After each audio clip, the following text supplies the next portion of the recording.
Hey guys, just wanted to give you a quick rundown on my Powell Peralta Bones Brigade Series 11 Natural Mike McGill. Anyways, I'm going to be selling a few of my decks just to make some room for some other ones. You can see I've just recently bought the Series 12 and I really dig the colorway on the Series 12.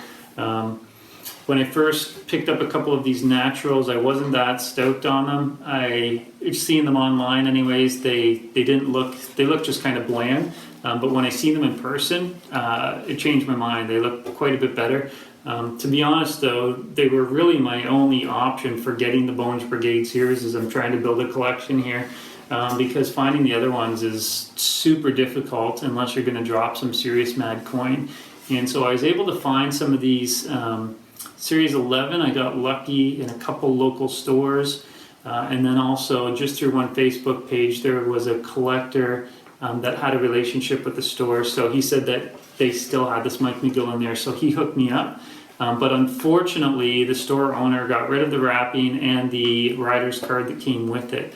So the rider's card is cool because it goes through just some of Mike McGill's story and some of the things that he's contributed to the skate community. But then it also lets you know which number print this is of the limited run that there are. So with a lot of these decks, the Series 11, most of the decks are under 2,000 as far as how many boards were printed. So they make these very limited. With the new Bones Brigade series, they were 2,000. I think the Hawk, there was actually 3,500 of the Hawk printed. So these natural ones, it's quite a few less. I know the Guerrero for sure is 1,000. The Lance Mountain, there was only 1,250 pressed. And I'm not 100% sure on this. What I'll do is I'll try to find a rider's card online and maybe stick it in the video if I can figure that out, so that you guys can see it. But again, pretty rad deck. The concave is not huge, but if you're from the 80s, it's going to feel good under your feet. It'll feel like home. Here you go. You can see that the graphic copyright is 1984. That's when this graphic was developed. And then if somebody's trying to pawn you one of these things saying it's original from the 1980s, well, rip off the grip or the sticker and you'll see right here, this is probably all backwards. But you'll see that it's got the copyright 2019 there for the reissue of the Series 11 here.